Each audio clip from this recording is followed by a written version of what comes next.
Asian Ecotourism Network AEN အဖွဲ့သည်ဇွန်လ16ရက်နေ့ကပဲခူးတိုင်းဒေသကြီးအတွင်းရှိမိုးယွန်းကြီးအင်းသို့လာရောက်လေ့လာခဲ့ကြောင်းသိရပါတယ်။အဲဒီလိုလေ့လာရမှာပဲခူးတိုင်းဒေသကြီးဟိုတယ်နဲ့ခီးသွွားညွှန်ကြားမှုဦးစီးဌာနနဲ့မြန်မာနိုင်ငံခီးသွွားလုပ်ငန်းအဖွဲ့ချုပ်တို့ပူးပေါင်းပါဝင်ဆောင်ရွက်ခဲ့ကြောင်းသိရပါတယ်။ဒီသတင်းကိုပဲခူးသတင်းဌာနကပေးပို့ထားတာဖြစ်ပါတယ်ခင်ဗျာ။ပဲခူးတိုင်းဒေသကြီးမိုးယွန်းကြီးမှာတဘာဝအခြေခံခီးသွွားလုပ်ငန်းများဖွံ့ဖြိုးတိုးတက်လာစေရန်ရည်ရွယ်ပြီး Asian Ecotourism Network AEN လာရောက်လေ့လာခဲ့ရမှာပဲခူးတိုင်းဒေသကြီးဟိုတယ်နဲ့ခီးသွွားညွှန်ကြားမှုဦးစီးဌာနနဲ့မြန်မာနိုင်ငံခီးသွွားလုပ်ငန်းအဖွဲ့ချုပ်တို့ပူးပေါင်းပါဝင်ဆောင်ရွက်လျက်ရှိပါတယ်။အဲဒီလိုလာရောက်လေ့လာခြင်းအပြင်မိုးယွန်းကြီးအတွင်းတဘာဝအခြေခံခီးသွွားလုပ်ငန်းများပိုမိုဖွံ့ဖြိုးတိုးတက်လာမှာနဲ့ပတ်သက်ပြီး AEN အဖွဲ့မှတာဝန်ရှိသူကအခုလိုဖြေကြားထားပါတယ်။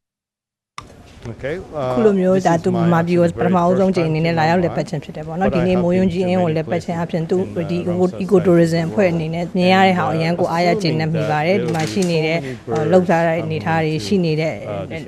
infrastructure တွေနဲ့ရှိတဲ့ resource တွေအကုန်လုံးလည်းသူအားရကျေနပ်မိပါတယ်ရှင်in introducing authentic ecotourism for the international market. Ecotourism နဲ့ပတ်သက်တဲ့မြန်မာပြည်အနေနဲ့ပေါ့နော်ဒီ ecotourism နဲ့ပတ်သက်တဲ့ဆိုလို့ရှိရင်ခီးသွွားလုပ်ငန်းကိုပို့ပြီးတော့ဒီထက်ပို့ပြီးတော့ဖွံ့ဖြိုးတိုးတက်အောင်အများကြီးအသုံးပြုလို့ရပါတယ်ဒေသခံလူထုတွေနဲ့အတူတူပူးပေါင်းဆောင်ရွက်ခြင်းအပြင်ဒီ ecotourism ဖွံ့ဖြိုးတိုးတက်လာပြီးတော့နိုင်ငံရဲ့စီးပွားရေးတွေအခွင့်အလမ်းတွေအလုပ်ကိုင်ခွင့်လန်းတွေစီးပွားရေးခွင့်လန်းတွေလည်းအများကြီးဖွံ့ဖြိုးတိုးတက်လာမယ်လို့မျှော်လင့်ပါတယ်ရှင်And so also share your insight with us so you can see a lot more than just practicing here in Myanmar.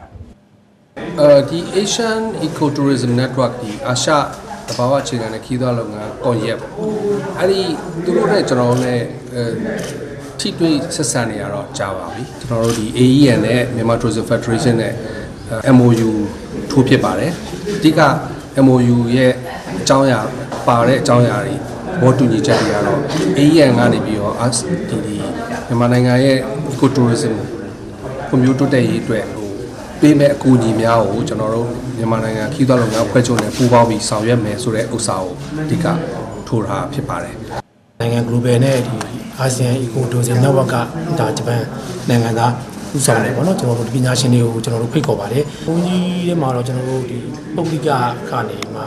ဆောင်ရွက်နေတဲ့Eco Resort တခုရှိတာပေါ့နော်။အဲဒီက Eco Resort မှာရှိတဲ့ကျွန်တော်တို့ဒီတက်ကုန်နိုင်တဲ့အစင်တန်းရှိနိုင်ငံကအစင်တန်းရှိတဲ့ဒီဟိုတယ်အခန်းတွေပေါ့လေဒါတွေလည်းကျွန်တော်တို့ကဒီပညာရှင်လိုက်ပြခဲ့တယ်။လိုက်ပြခဲ့ဆိုတော့ဒါကျွန်တော်တို့တကယ်လို့ဒီဧည့်သည်တွေလာမယ်ဆိုလို့ရှိရင်ဒီမှာလာပြီးတော့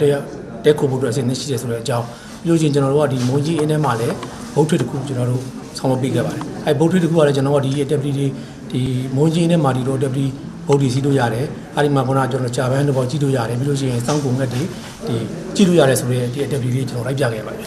တဘာဝခီးသွွားလုပ်ငန်း Ecotourism ဆိုဒီမှာတဘာဝပတ်ဝန်းကျင်ကိုမထိခိုက်စေဘဲတောတောင်ရေမြေတဘာဝအလားပါများကိုလေ့လာခြင်းထိန်းသိမ်းခြင်းနဲ့ဒေသခံလူထုအတွက်ဝင်ငွေဖန်တီးပေးခြင်းစသည်တို့အပြင်ရေရှည်တည်တဲ့ခီးသွွားလုပ်ငန်းစဉ်များကိုအကောင့်ထဲပေါ်ဆောင်ရွက်ပေးနိုင်မှာဖြစ်ကြောင်းလည်းသိရပါတယ်ဒီသတင်းကိုတော့ပဲခူးသတင်းဌာနခွဲကပေးပို့ထားတာဖြစ်ပါတယ်